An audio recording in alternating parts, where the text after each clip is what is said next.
Hey, Tim Allman. But hey, by the way, I call you Tim Allman because I think you're all things to all people. Just to put it out there, That's you really are funny. about to make history on the Cloudcast. Uh-oh. So this is inside baseball. But a few weeks ago, David said the best way to get questions into us is to write them on the back of a $20 bill and then send it to us. So, Okay. David, I'm not sharing No this with you. way.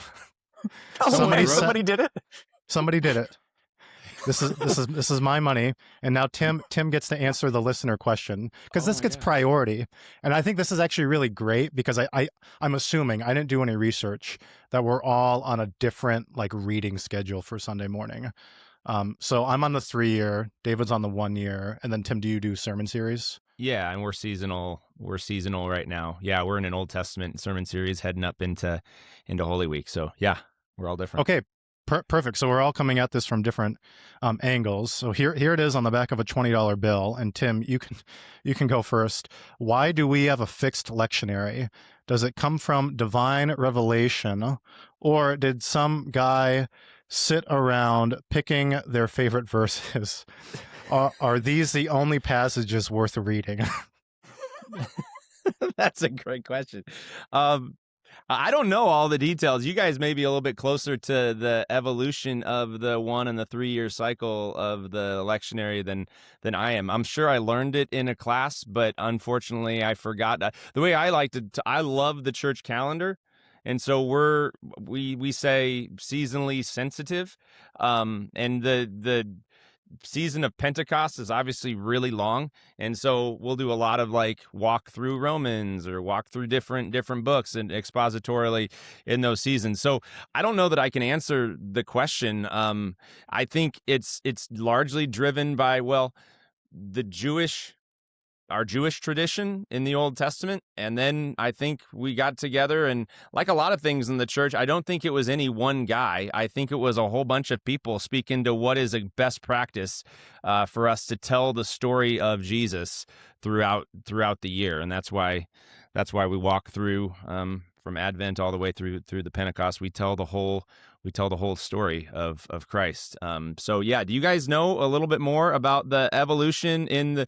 I mean, I think the Catholics and probably then the Eastern Orthodox Church. I think we all kind of agree on a church calendar of sorts, and then I would imagine the readings maybe evolved. Maybe in the front of the LSB, does it, or in the front of the Lutheran Study Bible? Does it give a little bit of a history on the lectionary? I haven't seen the history really laid out clearly, and I haven't looked for it either. But I just pulled off my shelf this thing from CTS Press, which is biblical texts for all kinds of occasions, but then it also has a variety of lectionaries in it. So I mean, that's one thing, is that there's no such thing really as a unified like historic lectionary, although we call the 1 year the historic lectionary. But it is locally determined, and uh, like you said, it kind of develops like language, I think.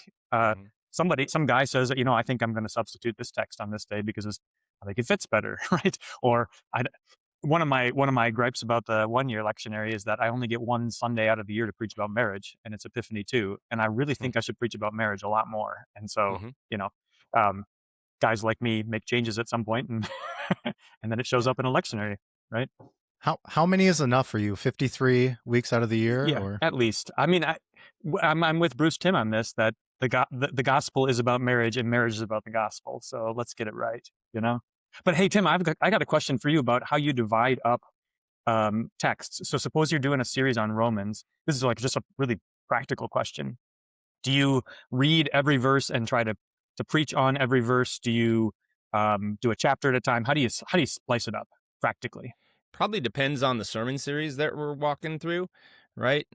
We just did this, which I was really happy with the way the Old Testament sermon series that we just did kind of came together. We have noticed that biblical literacy is really, really on a decline, especially Old Testament narrative understanding. And so we looked at the kings, a number of the and some lesser known kings, and then did kind of ramping up into Christ. Every story in the Old Testament, you can look at typology, etc., is going to be pointing toward the fulfillment of the Old Testament law in Jesus. And so we looked at this series, we looked at a number of different leaders and showed how they were a type of Christ. Obviously fell far short, how Israel fell far short. We didn't look at the prophets. So I'm saying all that to say, in that series, we developed themes for every single week, and then we took the fulfillment kind of text from Jesus in the Gospels, and then an epistle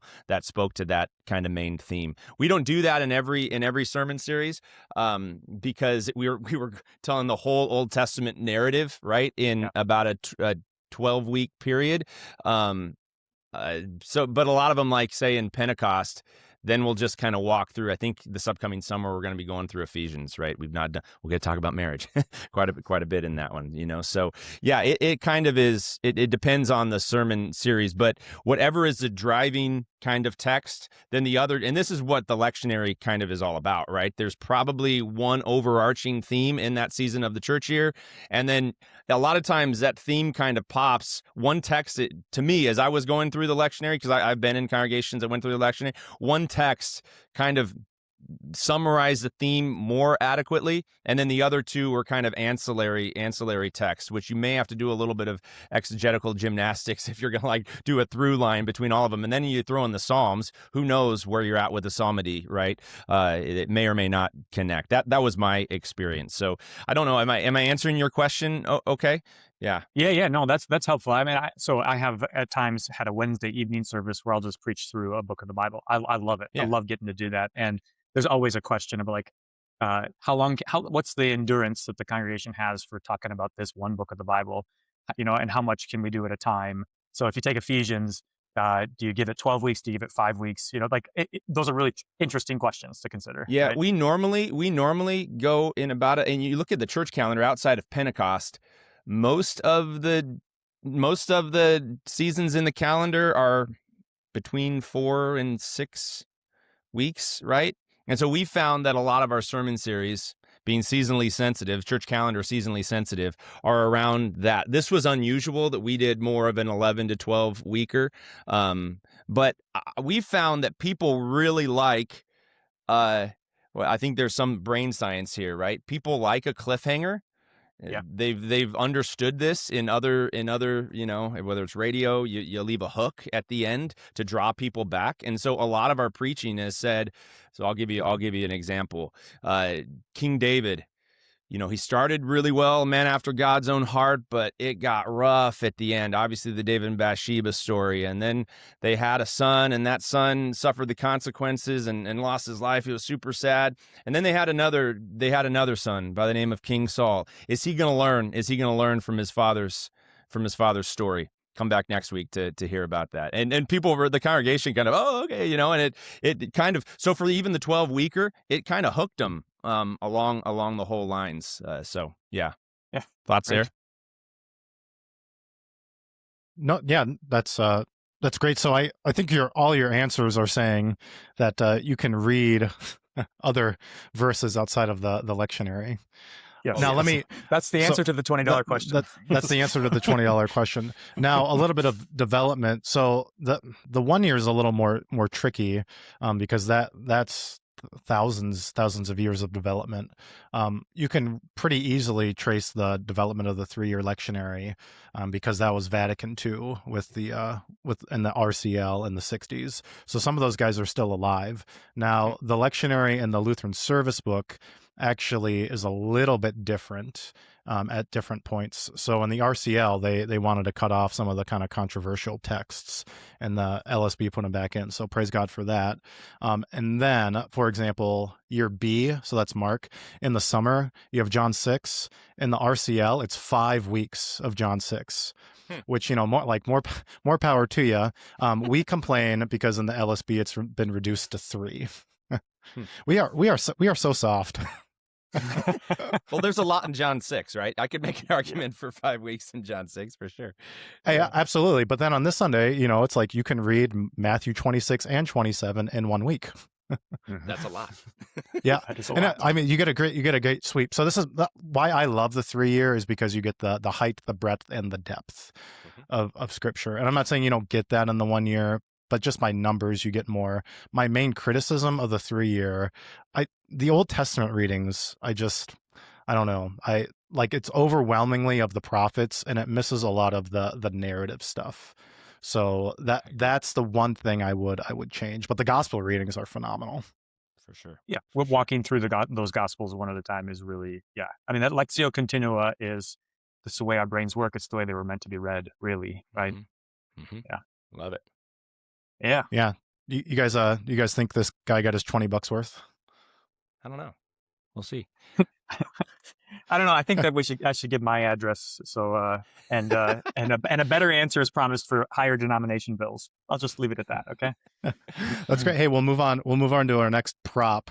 So I'm a little bit disappointed that this didn't come signed by you, Tim. And I would mail your book to you and have you send it back. But at that point, the cost of the book would be the same. So exactly.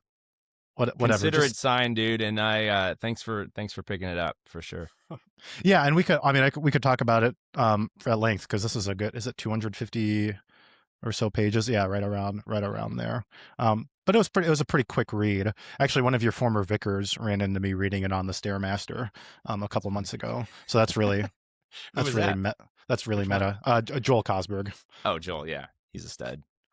So, anyways, we don't have to talk directly about your book, but I did ask you before this to kind of think about like statistics, because I just read Moneyball by Michael Lewis, which was great. I mean, I loved it. And you really get this, like, you get these hardline traditional guys who are like, baseball's always been played this way, the purists who are just angry and grumpy, and then you get these new guys coming in who are only looking at it from a statistical point of view, and you almost get the sense that they're kind of like, and I don't mean this in a disparaging way, but they're kind of on the spectrum a little bit. I kind of got that feeling a little bit, and I feel like we need like a balance in this. And it seems like there's a direct analog between Moneyball and church. So, Tim, what statistics do you think are helpful, and which ones aren't so helpful for church?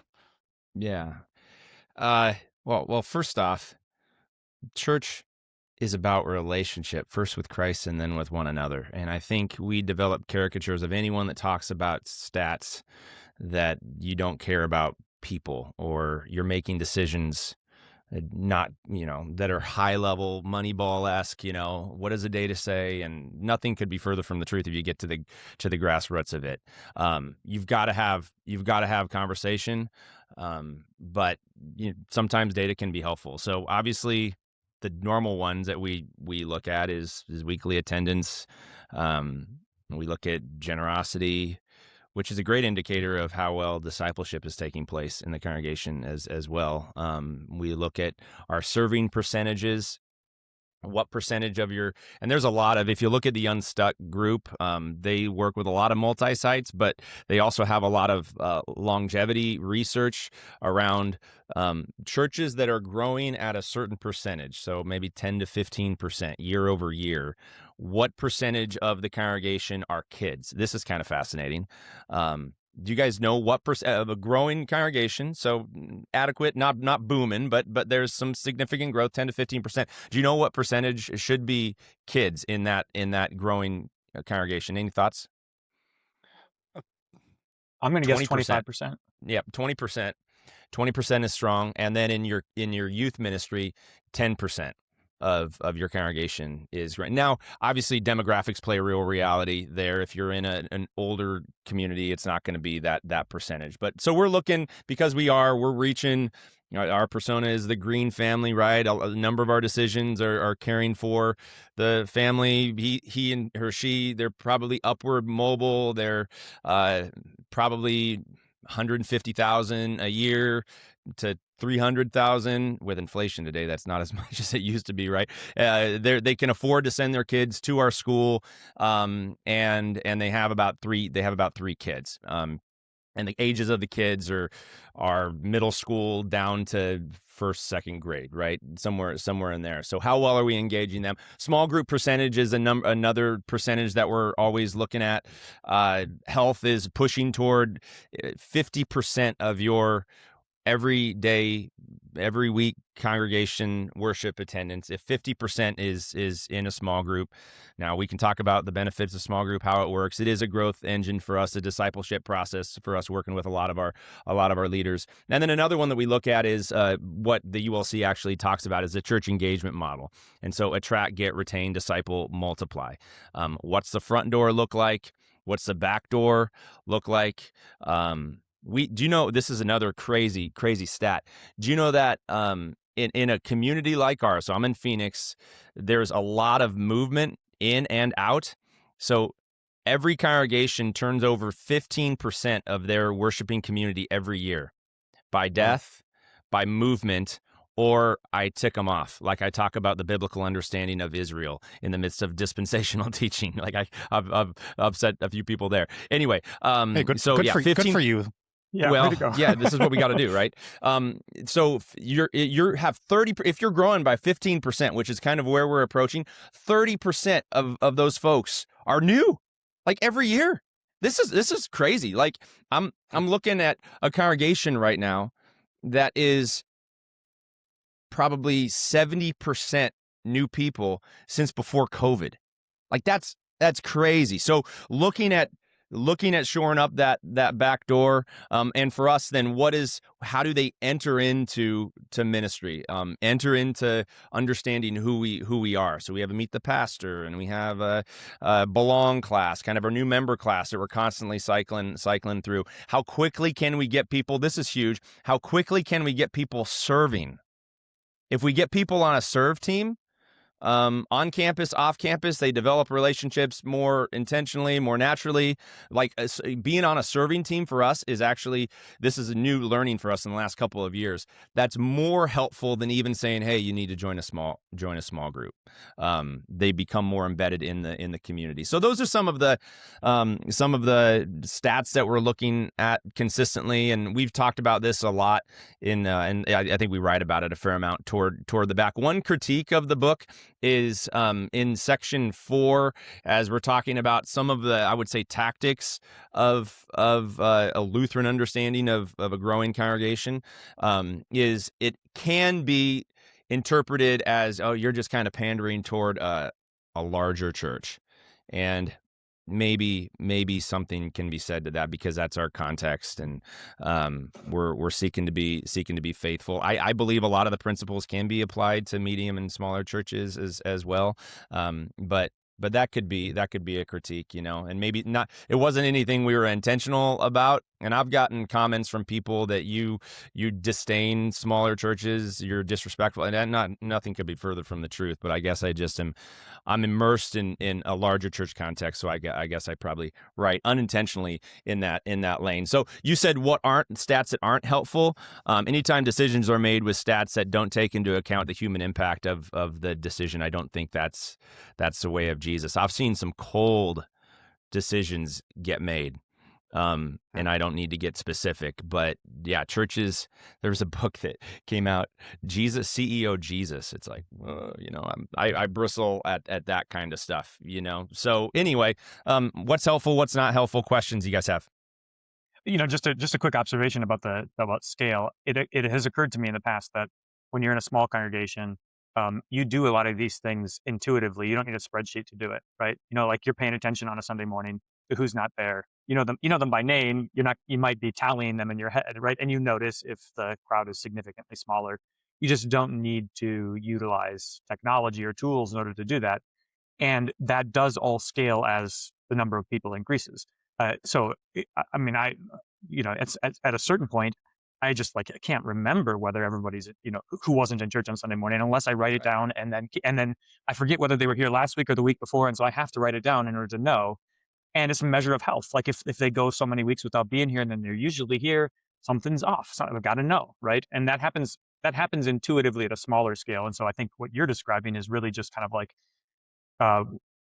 human affection for, godly affection for the people that entrusted to your care. What does that look like when there are lots and lots and lots of them, right? Well, and then you throw into that, David, the average, and I don't know, maybe you're bucking this trend, but your average worshiper who says, I'm all in with you guys. I'm taking part. I stay connected online and things like that. Though you can't replace in person. We didn't do in person or we didn't do online communion, and that's another story. We did drive-through communion back in the day as folks kind of came onto our campus. But the average everyday attender is once every 3.5 to 4 weeks in worship. That's a scary stat. Yeah. So we talk a lot about embedded worship, here to sing the praises of Jesus, here to receive his word. You can't do, you're missing the Lord's Supper. We're going toward every week Lord's Supper. For a couple, it's a logistical challenge, just to be quite honest for us. We're moving to 3 services with 30 minutes in between. And so we have to buy more trays, right? We do common cup too, but we also have trays to accommodate the quick turn between services. And so I care about people receiving the forgiveness of sins through the body and blood of Jesus consistently, do this often. But if they're coming once, they may miss their service, their contemporary service that they went to. They may miss the Lord's Supper and receive it. If they happen to come on off Sundays, maybe they got it once a quarter. Like, that's not cool, right? Like, we're sacramental Christians here. So anyway, I'm encouraged. I think we're starting to see some trends of people saying, if I'm in town, I'm in the house of the Lord. Online, we intentionally don't do our online like next level. We could make some changes. Like, I don't want it to sound great. I want the spoken word to be fine. Like, our sermon can be there, but like the organ and all of that, like it's not meant to be a performance for you and your PJs at home. Sorry. Amen, Okay. man. That's great. Hey, I love it. Good. Yeah. Preach it, brother.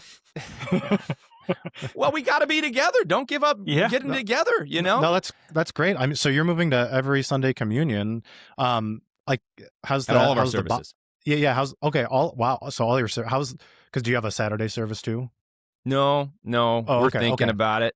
We did a simultaneous, I don't recommend this, but we did a 7:30, all right, traditional. I'm looking out at our courtyard right now. This is at our Gilbert campus. Kind of traditional sanctuary, Oregon, 7:30, and then simultaneous at 9. And I've done it since I got here. 9 o'clock, 9 to 10 is kind of the sweet spot for the worship hour, right? And so we're like, hey, let's do it. And so we have like, I don't know, 600 to 700 people, and we've run out of parking. And so we're not maxing out both spaces. We're about 70% or so in both spaces. But since we're out of parking, we're full. So we're going 8:30 traditional, 10 and 11:30 contemporary, and then possibly seasonally adding in, and people will go to this in Arizona, adding in a 7:15. But we need to so this is some of the concerns, right? We need to get people, we want them to hang in the courtyard, but not too many of them to hang in the courtyard, because we need to free up parking for the next service. So yeah, those are some of the changes we're making. We know in our context, majority of people love contemporary, and again, ours is different than the evangelical church down the road. It's liturgical. It's just different music, right? Singing a lot of the songwriter initiative out of Concordia Irvine stuff, and man, it's so theologically sound. But there still is a niche. We know in Phoenix, again, you guys bring up data, we know that 10% of the Christian population, Catholic to charismatic, prefer traditional worship. And the majority of churches don't offer it. So there is still a certain percentage of Christians who want liturgy. And so we're exploring not only the 7:15, but possibly a Saturday late afternoon 4 p.m. service that would be traditional. And I'm excited too, because now we get to do the whole divine service. When we're doing simultaneous services, I had to truncate to make the cross for preaching, because I preach about 20 to 22 minutes.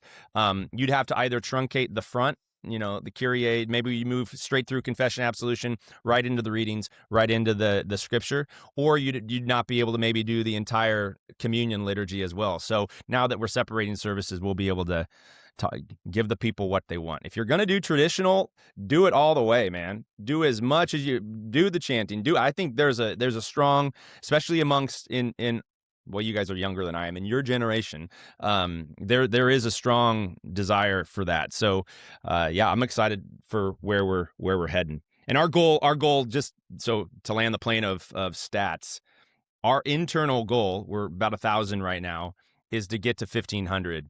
And why do we want to do that? Because then we can launch another campus in a healthy manner, where you look, again, this is the Moneyball stuff. You know how a lot of the larger churches do it. They say, we know that 300 of our worshipers are up in, I'm saying, Northeast Mesa. So we're going to intentionally buy land there and put another campus there. And we're still committed to live preaching. So that's a concern. That's why leadership development is a big deal for us. Video preaching very infrequently, though that may be in the future for some of our campuses, just so that I and other preachers on our preaching team could be present there. So the reason we want to get to 1,500 is to send 300 in time. So yeah, lot there. Fascinating. And I know, yeah, no, I mean, I love hearing you talk about it, because, I mean, the number of things that you have to hold in tension when you're managing those kinds of decisions, it's a lot. It's a monumental task. I appreciate the way you're thinking about it. So, well, thanks. I got a really great team. You know, the central team here, like you talk about kind of and I say this in all Christian love, the data geeks, right? They think differently. So I've got a fair amount of people that think differently, and they inform me. Here's the rationale, and I challenge it if I don't agree with it, but generally it's well thought out and it makes a lot of sense. We're growing here in Maricopa County. I've said this publicly, 1,000 people a week, guys. It's hard to get your head even wrapped around. And multi-site is working in communities like ours. Multi-site is not for everybody. No, it's different. I think church planning should be for everybody. There should be a church planning desire to launch, but multi-site is a different beast. So if you're gonna, this sounds bad, and people, if you're gonna play the game or whatever of trying to reach as many people as possible with word and sacrament, like, there are some best practices, first article folks that are kind of your worthy rival, if you will. And I am zealous for our teaching, and from a competitive perspective, I was an athlete, right? Still am an athlete. I'm a golfer, not really an athlete. From a competitive perspective, like I think our teaching is significantly better than a number of our friends that are still under the Christian camp. And so it's like, why are 15,000 people going to that church, listening to that teaching? I think they should be coming to our churches. So anyhow. I mean, that's our desire too. I think part of it, and I don't subscribe to everything that Paul Washer has ever said, but he's got some good things to say. You know who Paul Washer is? Mm-mm. Tell me about him. You gotta, so Calvinist preacher extraordinaire. Okay. He will light you on fire. I think literally. Wow. But so you got to look. If I remember, I'll send it to you. He's got this great sermon from 20 years ago where he's like railing against Britney Spears, and like everybody in the crowd is laughing, and he looks at him and he goes, "I don't know why you're laughing. I'm talking about you." It was just like, whoa. So he's hardcore, but the quote that he said that always sticks with me is, "If you use carnal means to attract people to church, you're going to attract carnal men." And it's just like we got to take into account always the itching ears. And I'm not saying like that's 100% of the reason why, so we can't avoid getting into the space, absolutely. But part of it is like, some people just aren't looking for the right things, and we're never going to know that. So what we have to do is always be faithful. Be faithful, and then God's going to bless it with whatever numbers come. And we can look at the numbers. I'm with that all the way. Yeah. It is a balance. And again, I have had executive meetings where I have told our team we're too focused on money and numbers, So that is a balance for growth, and hopefully the pastoral kind of prophetic voice, I don't know, when you're getting your eye onto the wrong things rather than on Christ and then on word and sacrament being distributed to whoever the Holy Spirit brings, you can become imbalanced. And we've teetered and it's a tension, so we'll continue to live in that tension.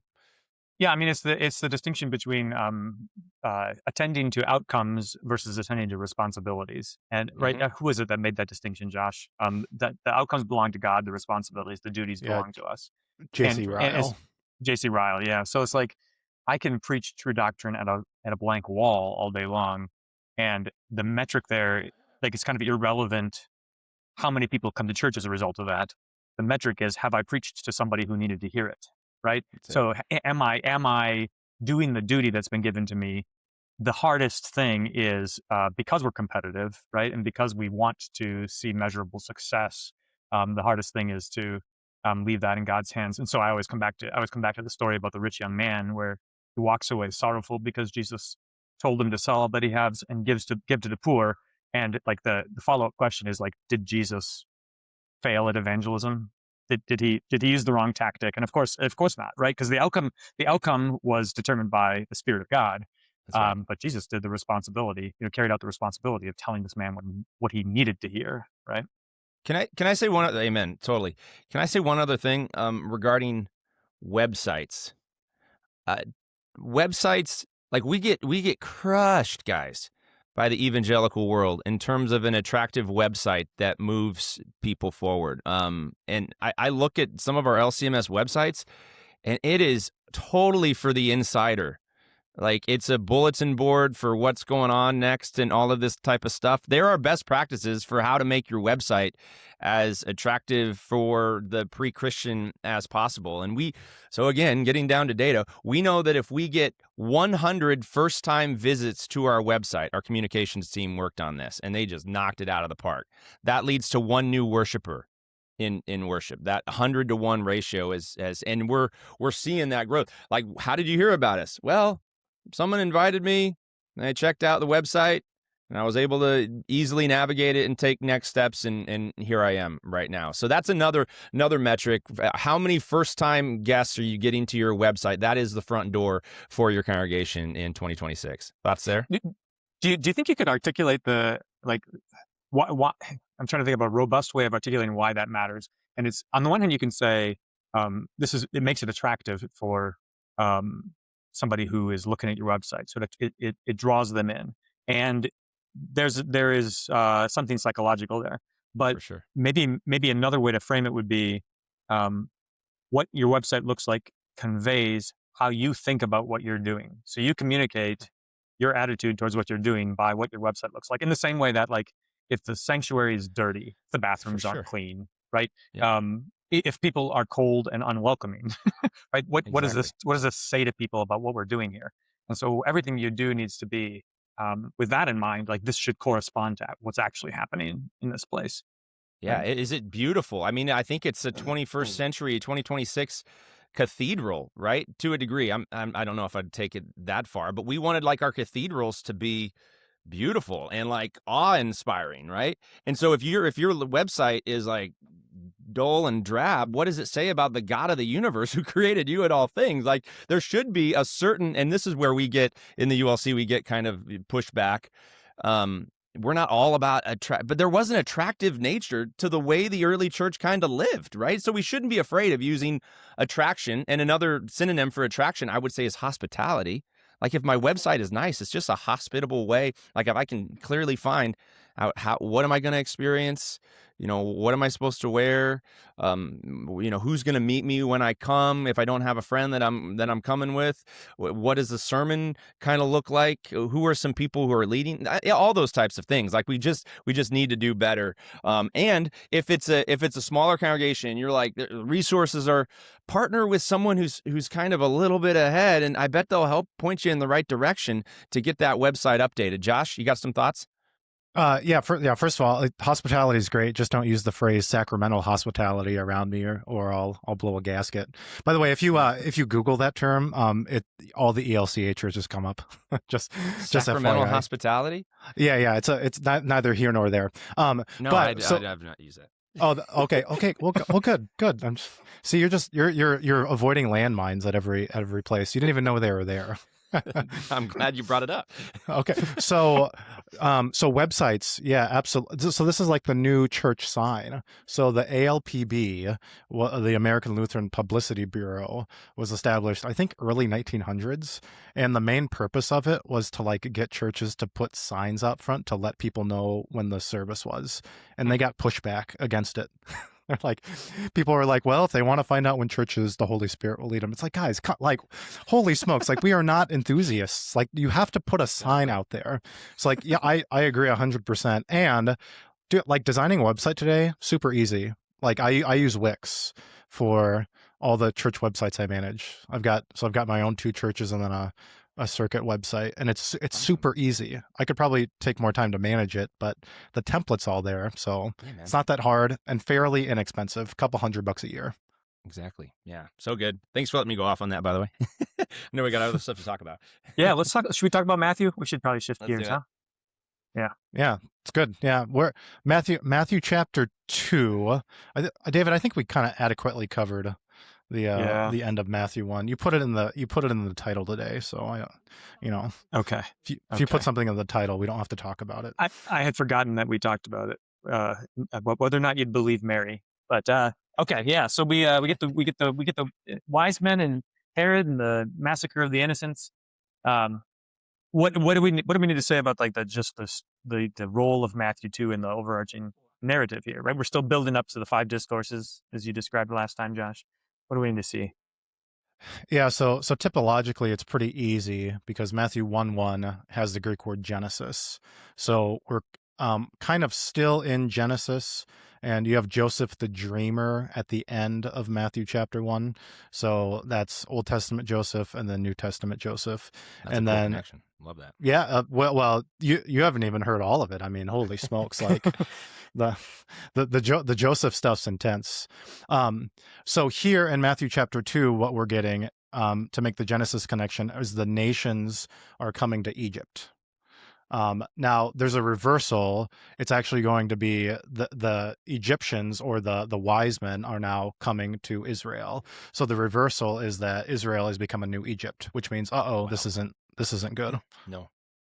And so when Matthew quotes Hosea, right, out of Egypt I called my son, he's not just like confused about geography. He's telling us that Egypt has changed. We're talking about a different Egypt now, right? Right. Yep.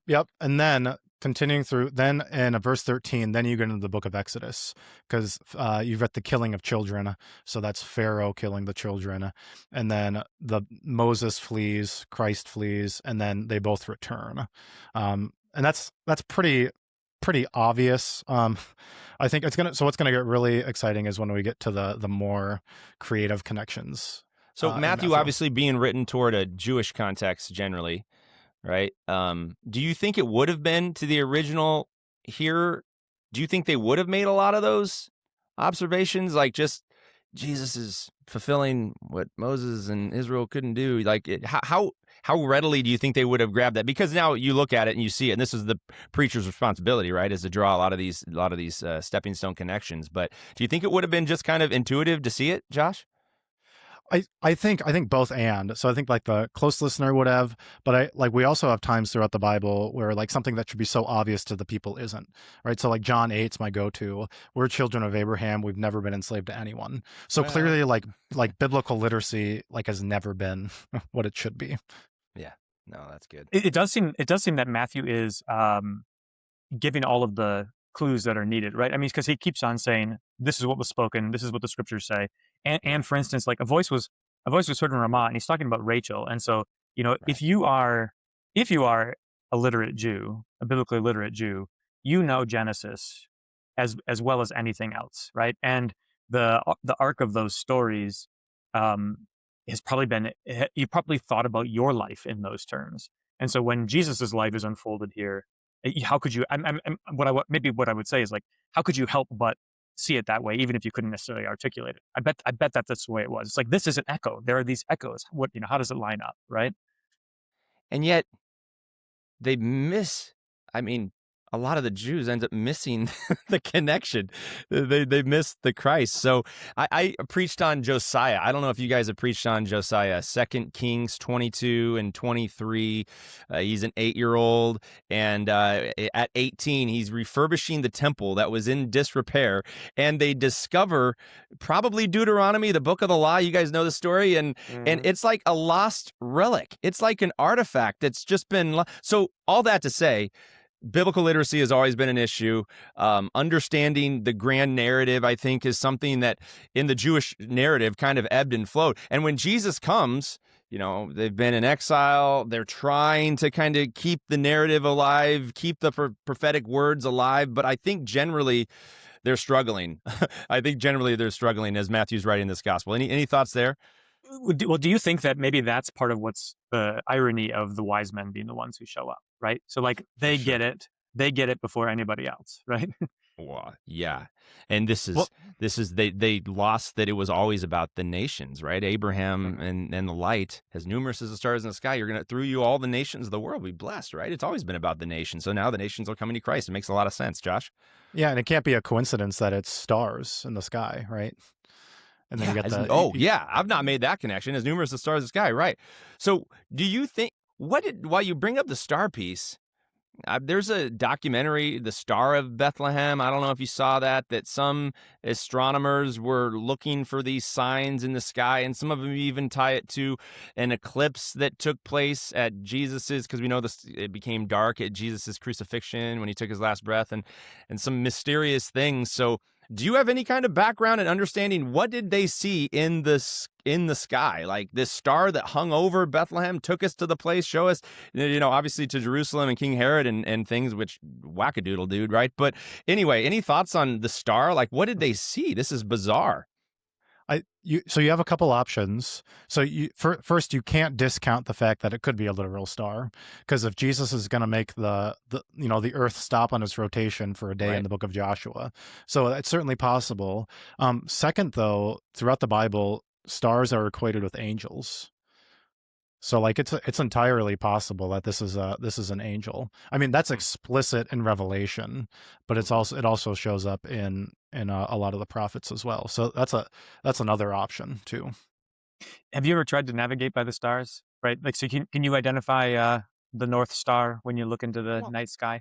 Because the thing is, like, you can get a general sense of direction from a point of light in the sky, and I think practically speaking, if I'm going to say like, okay, it's clearly indicating this house in Bethlehem, it has to be something a little bit more descriptive than a point of light at that spot in the sky. So I'm gonna botch this up, but you can go look at the Star of Bethlehem. Again, we know Jesus is the promised Messiah, not because we saw a star, but because he's the fulfillment of the law. We know the cross and the empty tomb prove it, right? So, but they talk about this convergence in the sky of this Regulus star, right?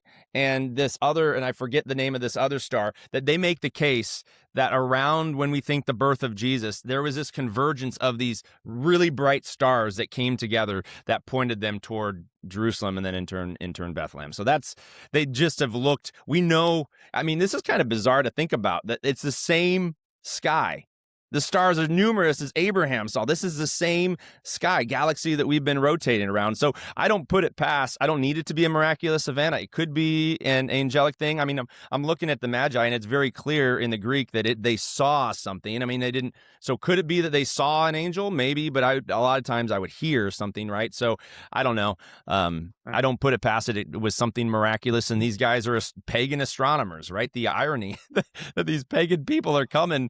We heard that there's a king. We've come to worship him. It's a pretty remarkable story. So do you think the through line is, so the prophecies from Numbers 24. So that's fascinating connection. So it's Numbers 24 verse 17. So this is Balaam's oracle. This is Balaam's final oracle. I see him, but not now. I behold, but not near. A star should come out of Jacob, and a scepter shall rise out of Israel. Now, the question is, how did they know this? And I think the obvious answer is Daniel, No, I agree with So, that for sure. so Daniel's got Bible class, and he's teaching them all these things. What's amazing is so they know about the star, but they don't have the complete Bible. So they know a little bit, but they don't know Micah 5. Right. Yeah. No, I 100% agree. Daniel's the only explanation for how the gospel, if you will, the expectation of the coming Messiah spread in Babylon. Because we think these guys coming from the east, it's roughly a Babylonian type of area, isn't that right, guys? I would think so, yeah. Persian. Isn't but Balaam though is kind of like a Old Testament wise man. Now he obviously turns out to be wicked because we know how his story ends up, and so there's a reversal there too. Just two thoughts about Daniel, by the way. I mean, Daniel talks about stars briefly at a couple points, right? He has a vision. Among his visions, the ram and the goat, and he personifies the stars, some of the hosts and some of the stars through this little horn down to the ground, right? So there's something personal about stars for Daniel. Likewise, the righteous will shine like the stars forever and ever. Meanwhile, though, with Michael, go ahead. Yes, exactly. That's right. Right, and the angelic. Yep. Meanwhile, though, just to the point about forgetfulness and not having the whole story, Daniel is an old man, and he in chapter 9, and he opens up the book of Jeremiah, and he's like, "Wait a minute, these 70 years are almost up." And it's like I mean, what else are you doing in Babylon? Read the book. And it's just like it had not occurred to him until right then. That's cool. That's cool. Okay, so moving on to these chief priests and these scribes, what I'm always amazed by is they knew that they had the knowledge, so they had Micah 5. They can quote it verbatim, but they don't actually go to worship Jesus. I mean, that says everything. Yeah, what's up with that? They just kind of send them on. There's no curiosity to go see what has happened. Are they really wanting? I don't know. This is the narrative, right, where the Pharisees describes chief priests. It's like, I don't know that they want the Messiah to come.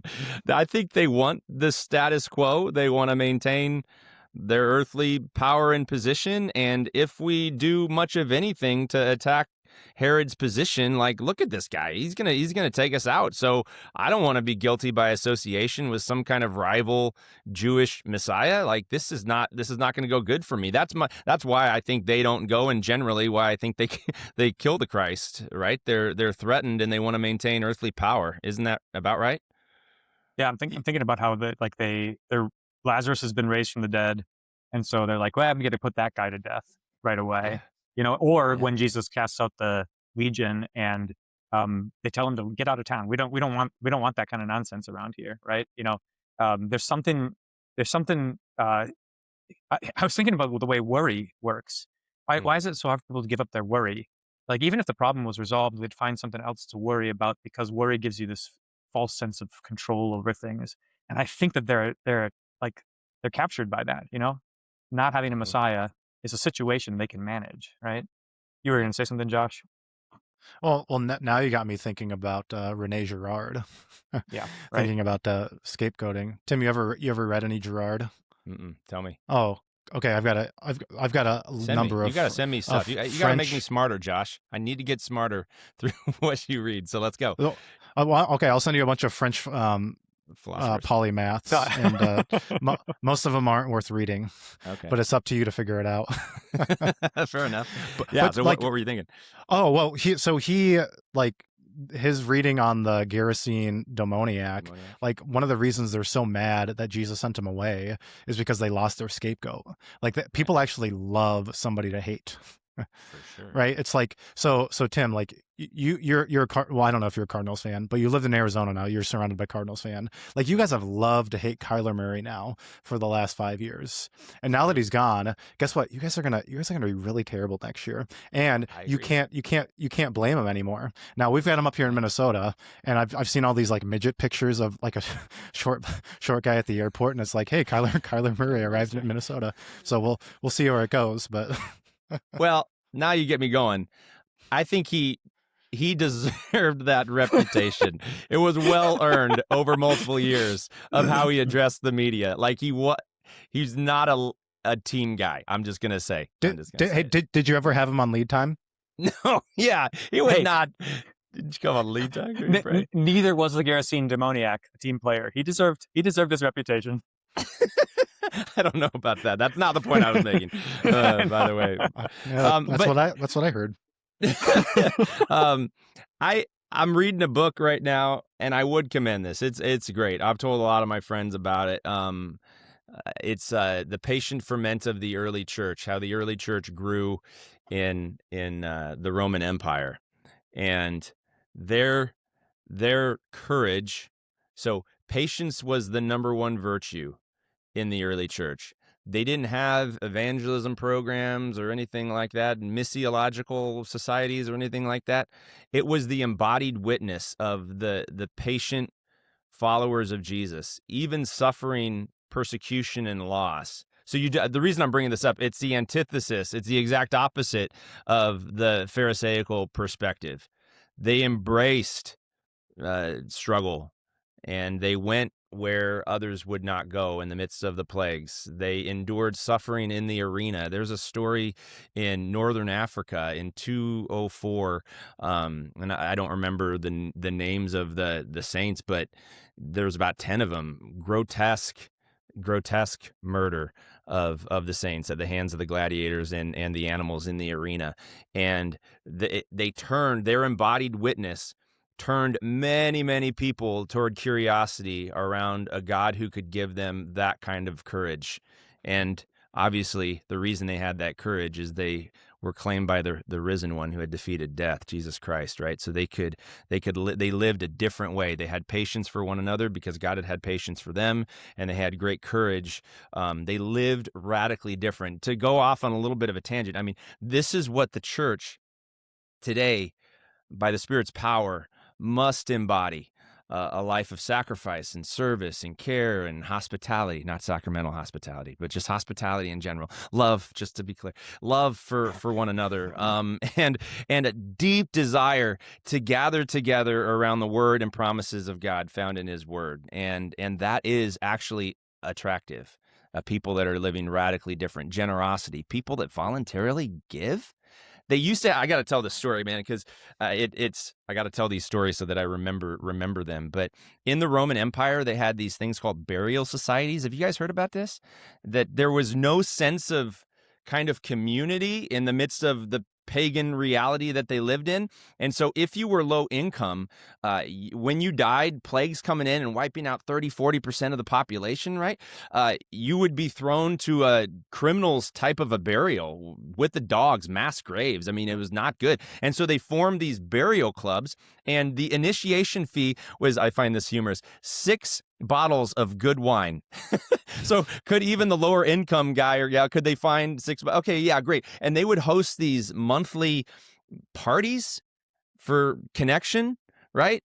And we know this historically. You can Google anybody, the burial societies in the Roman Empire. Well, along comes the Christians, and they're getting together weekly, and there's no initiation fee.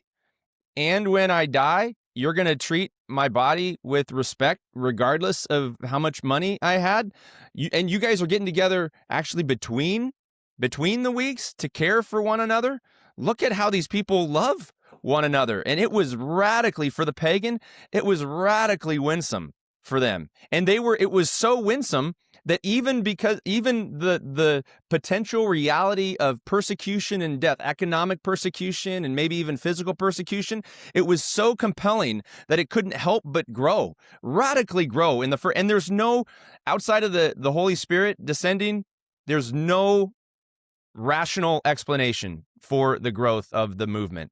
The only explanation is Jesus really rose, and Jesus really conquered death. Jesus really forgave sins, and Jesus really gave us an awesome invitation to live a different way, an embodied witness. Thanks for letting me go off on that, but it is the absolute opposite of the fear, the anxiety, the protection, the control of the Pharisaical mindset. Hey, preach it. That's a great apologetic. Like the only rational explanation is that Jesus rose from the dead. I'm always saying that too. Yeah. Thanks for letting me share that story. Pretty cool though.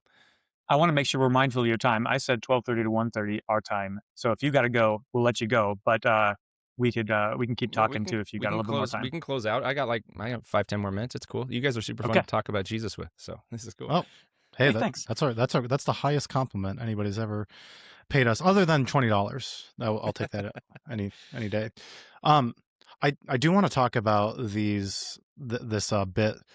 It's the last verse here in Matthew 20. He Matthew went and 2? lived in a city. Yeah, Matthew 2. Yeah, verse 23. He went and lived in a city called Nazareth, so that what was spoken by the prophets might be fulfilled, that he would be called a Nazarene. All right, so where is that in the Old Testament? Well, I don't know. Do you know? So no, it's not. So it's not an explicit verse. Well, how's Matthew get away with saying that? Well, so one thing to notice he says prophets, so it's a pluralized. Where when he talks about like in verse 17 when he says thus was spoken by the prophet Jeremiah, so that's a singular. And then with Micah back in verse 5, for so it was written by the prophet, so that's singular. So I think he clearly knows it's an amalgamation of a lot of different prophecies coming together. I was just looking because yeah. Oh, go ahead. No, I just see Deuteronomy and Isaiah and Zechariah kind of referenced there in that verse. That could be where and I haven't looked at those verses. That could be where the amalgamation kind of comes from. Any thoughts, David? No, I was just thinking about a play on words here, and I wonder if this is a factor, right? Because it's a pun. It's a double pun. Right, because you get the reference to a Nazarite as well, right? Is that's also in the background? Although I was just looking in there's I'm not sure what the Greek word for Nazarite is, because it doesn't sound the same as the Hebrew word. The Hebrew word Nazir has to do with being set apart for some purpose, right? And then the NZR, that root means branch, a Nazar. Yeah. That's cool.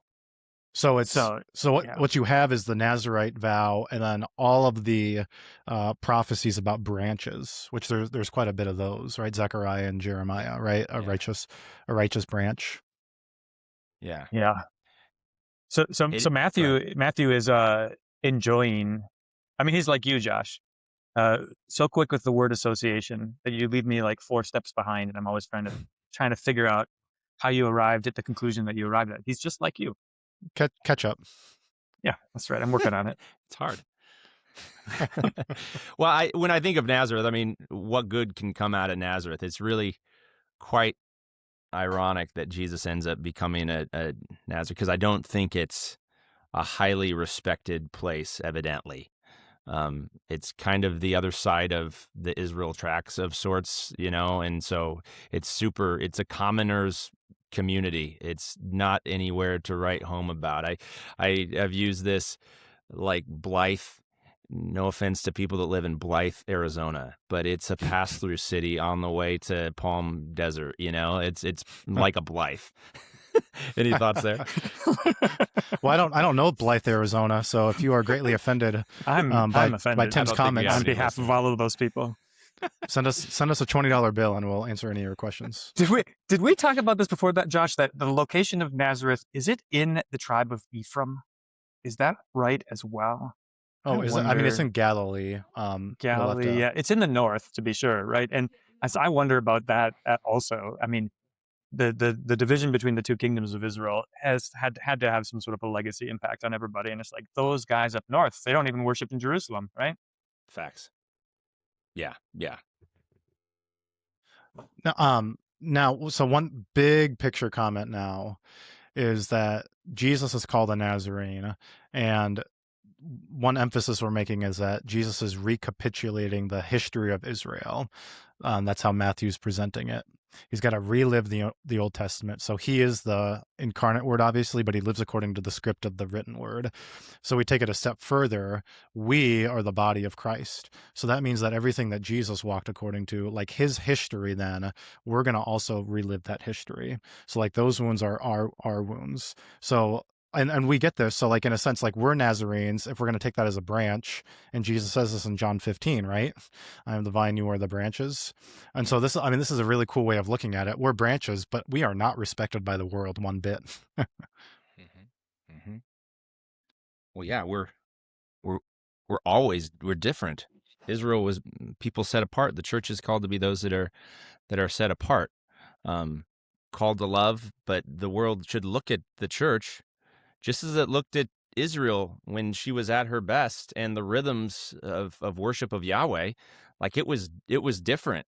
Going back to the early church, they were they were remarkably different. They were a peculiar people, and they got accused of all sorts of weird stuff. You're eating like the body and blood. What is going on here? You're disappointing the gods because you're claiming that there's one God and he's a man. What are you guys talking about? It was a weird teaching until you got in, and obviously until the Holy Spirit went to work. It was very, very strange. But it was attractive. But it was this balance. Another thing about the early church too, especially in the Gentile context, they spent a lot of time patiently walking through unbelievers, pagan new believers before they baptized. I'm not saying that we should I think we should wait though. I don't know how long we should wait. We can debate like how long that is, but there needs to be really, really good teaching and an assent to this new way, this new reality of Christ at work in me, and an understanding of what does it mean what is the narrative. At the very least, we should have catechized them in the entire narrative of Scripture, and we can debate how long that is before an adult baptism. But I don't think we should be flippant. We should be flippant with it. Thoughts there? Well, no, you're speaking straight to David's heart. You're a man after David Bukes' heart. Yeah, I take my new members all the way through the Gospel of Mark, 16 weeks before baptism, before anything, 16 weeks, one chapter a week, and that gets us access to the whole scope of the narrative of Scripture as well. I love it. That's yeah. He doesn't have the stomach for 28. You go 28 weeks, Josh? No, but I'm just saying. Okay. That's why I don't do Matthew. 28 chapters. I got it. Yeah, I was a little slow on the take there. Sorry, guys. That's the story of my life. I gotta correct myself. Not Ephraim, Zebulun. Nazareth is in Zebulun. All right, just set the record straight. Yeah. Gotcha. Naphtali, Zebulun. That's Isaiah 9. Okay. Yeah. Oh, that's great. Hey, if you got time for one more question, I'd like to close with what grinds your gears. You mentioned something that you were reading earlier. What are you thinking about other than pastoral formation? Because that one's easy. I listened to I listened to your podcast today. And well, that's okay. hey, we're not going to talk about that. That's what they. So what else is grinding your gears? Could be anything. Doesn't have to be negative. Josh uses that term. It could be positive. We can put oil in the gears. We can put oil in the gears.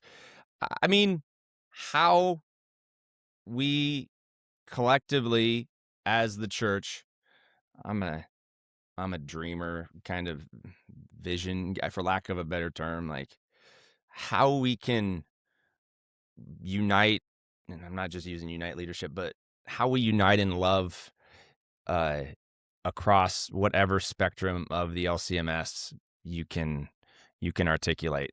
And I know that's a complex thing, but I have to believe it's possible for us to work together to model the love and charity of Christ and to talk about the harder things, and to do so with kindness and grace for one another. So yeah, I mean, that's what we try to do on our podcast. And we got a number of guests that are coming on that have a different perspective on a number of different things, like are really against, which I'm sure we could talk about worship stuff too, really against contemporary in any form, like it's Babylonian, repristination of Babylonian worship, this kind of stuff. And that's not threatening to me. If people want to talk about that, and I always have something to learn. I don't know why people at all different kind of, whether it's pastors or leaders or presidents or whatever, I don't know why we're afraid to talk to one another, both privately and publicly. And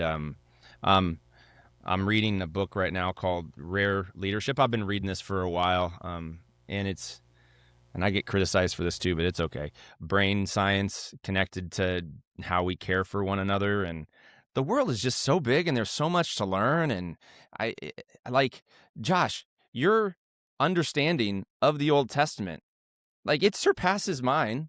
and that's okay. Like, I want to hang out with you and make the through line connections. Like, I'm better because I got to hang out with you today. And I think if we started relationship from a place of shared confession, because we all kind of took this, if you're a pastor, we all took the same vows. Most of us went and had the same professors, right? I mean, we've sat underneath the same type of teaching. Now we are doing ministry in different contexts, size and shape of the church. We're all just trying to figure it out. Like, I think the hubris of certain people kind of figuring it out, if that mindset would like just be amplified, we're all just one beggar telling another beggar where to find food. It's in Christ. And this is the thing, guys, like in the LCMS, we agree theologically. You know what I'm saying? Like, there may be some nuance. We could get into like communion practice, distribution of small and larger churches. Like, that's a thing we should probably talk about. And we should probably talk about an agreement around the liturgy. I'm like an advocate of these types of things, but we don't handle collectively challenge very, very well. And for whatever reason, I don't know, because I'm a third generation LCMS guy. My grandpa he's a saint now. He's with the Lord. Can't wait to see him again. But he saw in me. I write a chapter about him in the book. Kind of a funny story, but I won't go into that. But he saw in me the potential, I think, to be a proclaimer of the word, like people like to talk, like talking about Jesus. But then he'd always say, "Hey, Tim, don't get the big head. Don't get the big head. This isn't about you." And so, yeah, humility is something we need to talk about. And I think humility in action looks like talking with people that we may have a different perspective on different things, and letting it lie. And final note on this, like, synod convention is a part of it, but it's not the entirety of it, guys. It's not, I don't know if you guys have been delegates. Like, I've been a delegate. This will be my 4th convention in a row. Like, it's okay to get to a mic, and I hope more people like want to get to a mic, but 2 minutes isn't enough for any kind of robust debate or conversation that's going to lead toward unity. So shout out to the Koinonia. Like, we have Koinonia project opportunities for us at the circuit, at the district level. Take a topic, bring people together around a table. Like, all the guts are there for us to work it out. I just think it needs to be worked out. Our Koinonia gathering on the topic of pastoral formation was phenomenal. We had too many guys who think like me there. So that was a problem because it went through our network. It wasn't like promoted by the LCMS at large. But if we could do that around topics like pastoral formation, because most of this is just adiaphora, we're just trying to figure it out and not damage our institutions, So anyway, those are some of the things that grind my gears. Kind of hopeful, but also we've got work to do. Josh, thoughts there, guys? That's great. So I appreciate that. I think the two virtues we're kind of speaking of are humility and then curiosity as well, if we could label that as a virtue. David, I don't think I told you this. So last week we went to the state capitol here in Minnesota in St. Paul, and a Democratic lawmaker remembered me, and I have a personal relationship, and we got lunch last Cool. week. So he gave me a hug. So don't ever say I'm not a nice guy, because I have Democratic senators from the state of Minnesota giving me hugs. And So you're then going to say you had Democratic cooties, but go on. well, that too. And then a Republican House member called me from his cell phone on Friday night to tell me he wanted to come to my church and maybe consider becoming a member. So and that all just happens because of curiosity. In the meantime, we had a meeting with the deputy commissioner of agriculture down there, and he was talking about going to the Dakota Jazz Club. So I mentioned, hey, the time I went there in college and I saw Victor Wooten. Tim, you know who Victor Wooten is? No, I've heard the name, but I can't place it, man. This is great. Bro, greatest bass player of all time. Okay. He's in a band called Bela Fleck and the Flecktones. So Okay. Bela Fleck, undisputed greatest banjo player of all time, bluegrass group. Great. So I saw him in college. It was great. So anyways, I was able to talk about this, and we were in the meeting with a Baptist pastor. It was Brett, David, and he goes out and he goes, what don't you know? What aren't you curious in? I was like, dude, I'm sorry, man. It's just like, just be excited about the world, and it takes you so many places. That's it. This is one of my favorite stories about Josh. Is we were at a district pastors conference, and he's like, doing his thing, saying hi to people, shouting at him across from, making him really uncomfortable because he's like asking him pointed questions from across the lawn. And I was like, Josh, we were just getting to know each other. I was like, what's your angle? What are you doing? And he's like, just like talking to people. and and that was revelatory to me. I was like, man, I want to be like that. I don't. Yeah, I don't have an angle. I'm just like a curious jerk. I don't think you're a jerk, man. I don't think you're a jerk. You could be a jerk. I think you're fighting your jerkiness. High intellect is something to be stewarded with great humility and kindness, to be sure. So that's your cross to bear. Is I could fall off on I can be a jerk on the behavioral analysis side, like aggressive traits. But I'm slightly, it depends. I'm a chameleon. It depends my audience. If I feel like that folks need to be pushed, I can push, and I can also be kind of passive. So my I'm kind of a performer of sorts, right? Most of my life has been in front of a mic. This is behind the scenes. And so for me, the psychological question is, who is Tim really? What what is your primary? It's obviously, I know who I am. My identity is in Jesus. But like, if people really knew, for people that have been kind of a performer, I was in the arts growing up. I've been a singer and all that kind of stuff, right? Which weird story for me is I did a lot of sports, but then I did a lot of the arts. Right. So I rolled in two very different sociological circles. And so I could blend and mold. I had a lot of, in high school, I was telling my kids this the other day, I had a lot of homosexual friends because I was in the arts. I believe in biblical marriage, obviously, but they were at a Lutheran high school, by the way. Talk about a missions school, right? There were some closet homosexuals, but they were really fantastic actors. So I got to hang out with them, and then I'd go out, and I was a high school and college quarterback, right? So then I'm hanging out with meatheads in a locker room. So I've been on a stage, I've been on fields, all of that, but behind the scenes, it's like, if people really knew who I was, would they like me? That's my question, So I'm a recovering people pleaser. Even my balanced statement of, hey, can't we all just get along?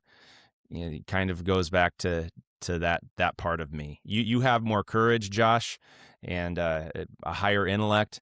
I'm slightly above average with IQ, guys. Like my dad had dyslexia.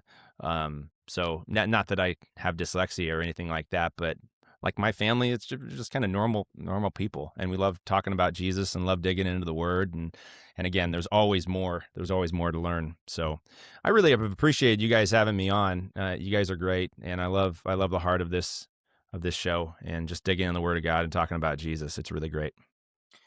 Yeah, to your point about unity, I'm utterly convinced the only way is by reading the Bible together. We can have all the secondary conversations along the way that we need to have, but we got to start by reading the Bible together. So more of that all the time. Hey, Tim, one fact, and then you can go. In high school, I sacked the offensive coordinator for the Washington Commanders. So there you go. Dude, can you hear me right now? Can you hear me? Yeah. Oh, yeah. Cool. Because it's saying it's trying to reconnect. So I think my internet's kind of So you were a D end? Yeah. You were defensive end? Yeah. You don't know how tall I am. I'm like 6'8". I'm just kidding. Really? No, I'm like 6 feet tall. But that's pretty legit. What kind of high school? So now you got me interested. Like what kind of high school did you play football at? It was in the Dallas-Fort Worth area. And we were it was 5A at the time, my senior year. So it was the biggest.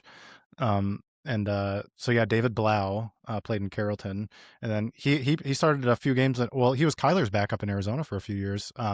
He started in Detroit when Stafford got hurt, and now he's the OC for the Commanders. So yeah, I played against Jonathan Gray, who went on to the University of Texas and got hurt there, and then Kenny Hill, who broke Johnny Manziel's single game passing record at A&M. In the years after that, he was unbelievable. Unbelievable. Did you want to play in college? Yeah, we should.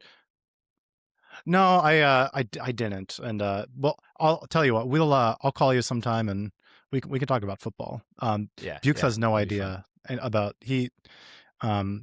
all my sports references. So would you like to be the new host of the Cloudcast? Because we could talk about. I'm just kidding. You guys are awesome. No, hey, appreciate it. Thanks for coming Yeah, on. thanks for fun. joining us. Really, thanks a lot, Tim. I'm gonna hit stop. That was an honor. Yeah, have a good one, guys.